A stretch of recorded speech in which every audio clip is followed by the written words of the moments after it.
Hi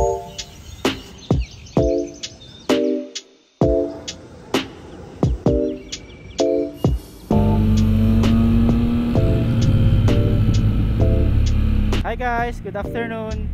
So nakikita nyo naman, bago na yung natin, yung side mirror natin.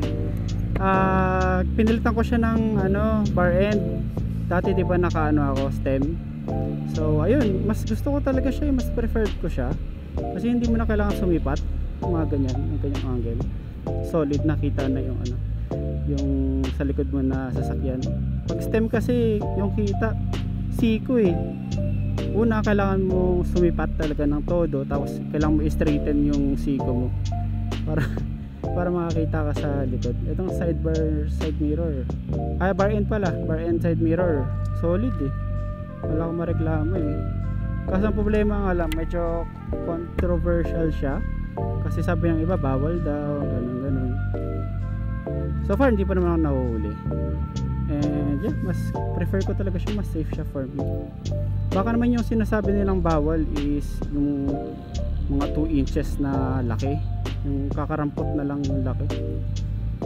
Ito kasi ang alam ko dapat kasya yung 4 na daliri across dun sa mirror. Ito kasya 5 6 So ayun, yun lang, short update lang, and so far so good. Ganda ng visibility. Galaw mo lang left and right yung eyeball mo, completely kita na yung likod mo. So ayun, kung may opinion pala kayo dun sa batas na yon, medyo controversial din yun kasi maraming interpretation dun, kasi yung batas na yon is against handlebar modification.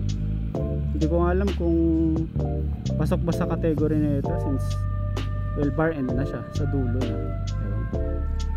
Depende na lang sa huli sa'yo o mag-inspect sa motor mo kung against ka ba sa law nila o hindi.